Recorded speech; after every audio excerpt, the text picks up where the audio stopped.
Ano kaya kung sasabihin ko sa iyo na kahit si Lucifer ang anghel na nahulog ang manlilinlang ng mga bansaang prinsipe ng kadiliman mismo ay minsang yumukod sa mga utos na may mga nilalang na napakalakas, napakakinang napakatali sa mismong trono ng Diyos na kahit si Satanas ay walang pagpipilian kundi sundin sila. Hindi ito mga ordinaryong anghel, hindi sila mga mensahero na may mga trompeta o may pakpak na mga tagapag-alaga na nakatayo sa mga libingan. Hindi ito mga sinaunang kapangyarihan, mga celestial na tagapagpatupad, mga nilalang na kinatatakutan sa langit at impyerno dahil ang kanilang otoridad ay hindi nagmula sa kanilang lakas lamang kundi mula sa walang hanggang salita na sinambit sa pamamagitan nila sa isang digmaan na nauna pa sa sangkatauhan, sa isang tunggalian na mas matanda kaysa sa panahon mismo. Tatlong anghel ang tumayo sa puwang at nang sila'y magsalita kahit si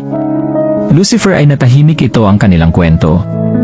Matagal na bago imulat ng sangkatauhan ang kanilang mga mata sa liwanag ng unang pagsikat ng araw, bago mamulaklak ang Eden o maghugis ang lupa sa ilalim ng mga bituin. May isang kaharian na hindi gawa sa ladrilyo at bato kundi ng espiritu at kaluwalhatian.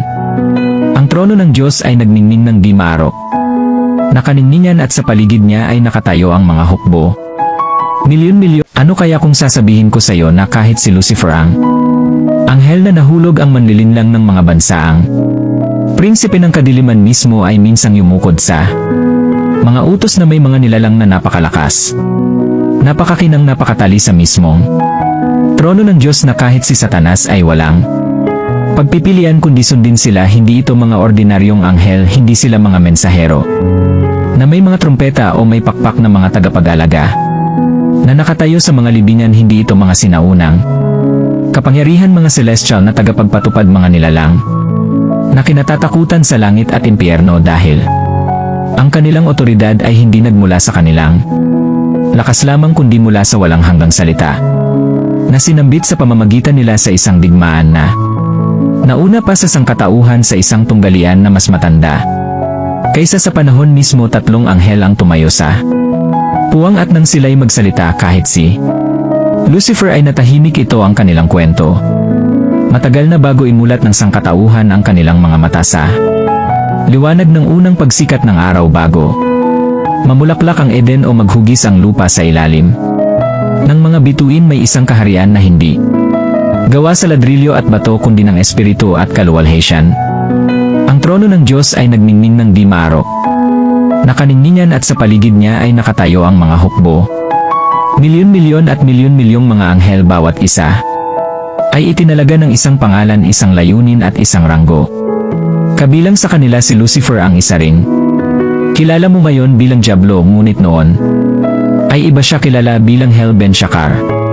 Ang tala ng umaga, si Lucifer ay maningning, isang obra maestra ng kagandahan at karunungan, isang arkanghel na ipinagkatiwala sa musika, liwanag at pagsamba. Lumakad siya sa gitna ng mga nagliliyab na bato at sa banal na pabor. Hinangaan siya ng ibang mga anghel, sinundan pa nga siya ng ilan, hindi dahil sa takot kundi sa pagkamangha. Ngunit may tatlong anghel na hindi nangahas hamunin ni Lucifer.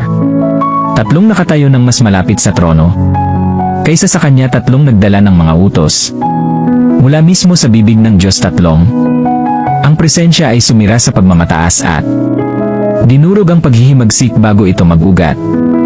Ito ang mga arkanghel na hindi lamang naglilingkod sa langit, sila ay naghari sa kaayusan ng langit na kilala sa pangalan ng mga sinaunang propeta na kinatatakutan ng mga nahulog na espiritu at aktibo pa rin sa hindi nakikitang mga kaharian ngayon.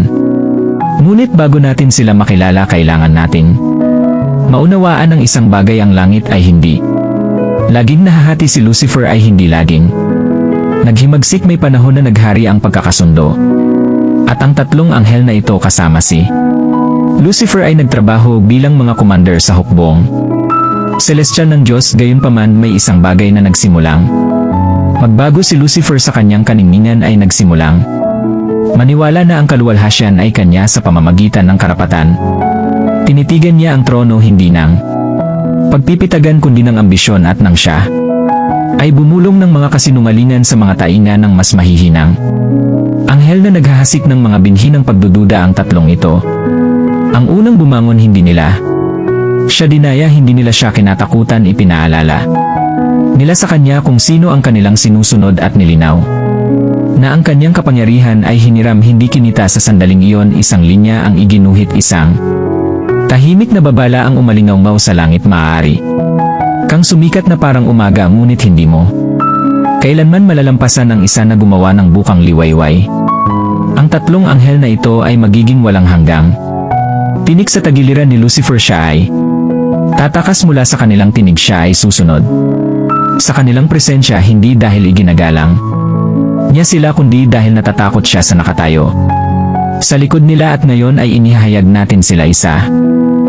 Numero 1, Michael, ang commander ng mga hukbo ng langit. Siya ang unang pangalan na ibinulong sa bawat kwento ng espiritual na pakikidigma, hindi lamang isang anghel kundi isang general ang makalangit na mandirigma na ang mismong presensya ay nagpapahiwatig ng labanan. Ang kanyang pangalan ay nangangahulugang sino ang katulad ng Diyos, hindi isang tanong kundi isang hamon, isang banal na panunuya sa sinumang nilalang na nangangahas na ihambing ang kanilang sarili sa makapangyarihan. Michael, ang arkanghel na nakatayo sa gitna ng bawat makalangit na tunggalian. Siya ay hindi isang mensahero, hindi siya nagdadala ng mga panaginip sa natutulog na mga propeta o bumubulong ng kaaliwan sa mga tainga ng mga hari. Si Michael ang talim ng tabak ng langit, ang isa na nagpapakita kapag natapos na ang mga babala at nagsimula na ang digmaan ng unang isipin ni Lucifer ang paghihimagsik sa tahimik na mga anino ng kanyang puso. Naroon si Michael, nakita niya ito, narinig niya ang kapalaluan na nakatago sa matatamis na salita. At nang ang unang gawa ng pagsuway ay pinakawalan ng si Lucifer, ay humila ng ikatlong bahagi ng mga anghel kasama niya si Michael. Ang bumangon hindi lamang na may tabak sa kamay kundi may otoridad at nagkaroon ng digmaan sa langit. Si Michael at ang kanyang mga anghel ay nakipaglaban laban sa dragon at ang dragon ay nakipaglaban sa kanyang mga anghel. Pahayag 12:7.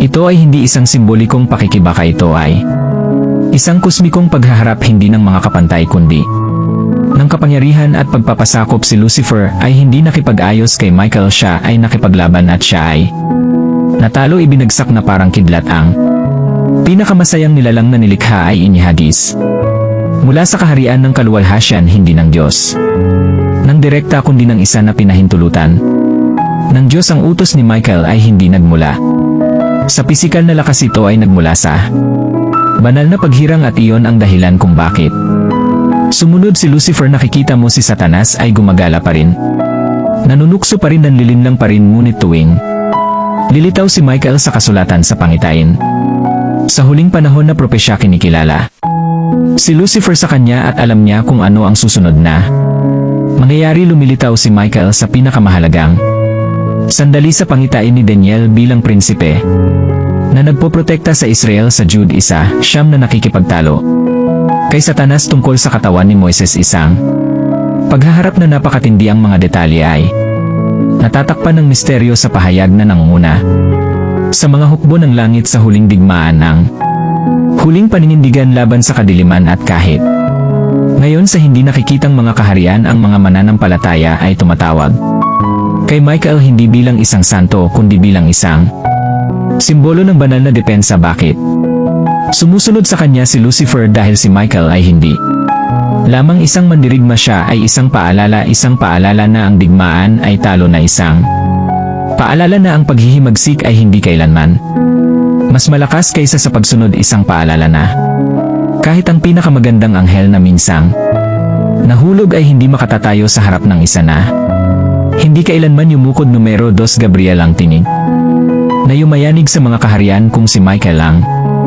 tabak, kung gayon si Gabriel ang trompeta, isang tinig na tumatago sa kadiliman na nagpapahayag hindi lamang kung ano ang darating kundi kung ano ang hindi mapipigilan. Ang kanyang pangalan ay nangangahulugang ang Diyos ang aking lakas, at ang kanyang presensya ay palaging nagpapahiwatig ng isang bagay na malapit na, ang banal na pamamagitan. Si Gabriel ay hindi pumupunta upang magbigay ng aliw, siya ay pumupunta upang manghimasok, upang Guluhin ang mga imperyo upang maghatid ng mga salita na babago sa hinaharap at alam iyon ni Satanas.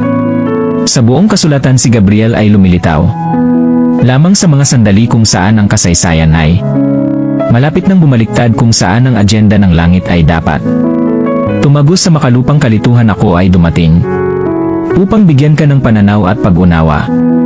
Sinabi niya kay Daniel, ako ay nakatayo sa presensya ng Diyos. Sinabi niya kay Zacarias bago patahimikin ang kanyang tinig dahil sa pagdududa sa utos ng langit. Ngunit sa Nazareth, pagkaraan ng mga siglo na inihatid ni Gabriel ang kanyang pinakamapangwasak na dagok sa kaharian ng kadiliman, isang tahimik na pagbisita sa isang birhen na nagngangalang Maria. Ikaw ay maglilihi at magsisilang ng isang anak at tatawagin mo siyang Jesus. Sa sandaling iyon, hindi lamang naghatid ng balita si Gabriel, nagpasimula siya ng isang digmaan. Sa sandaling binigkas niya ang mga salitang iyon, ang pagkakahawak ni Satanas sa sangkatauhan ay nagsimulang magkabitak. Ang salita ng Diyos ay nagiging laman at si Gabriel ang nagdala ng anunsyo. Nakikita mo, hindi natatakot si Lucifer sa ingay. Siya ang prinsipe ng kalituhan at ang Panginoon ng panlilinlang, ngunit ang hindi niya kayang labanan, kung ano ang hindi niya kayang harangan o patahimikin, ay isang tinig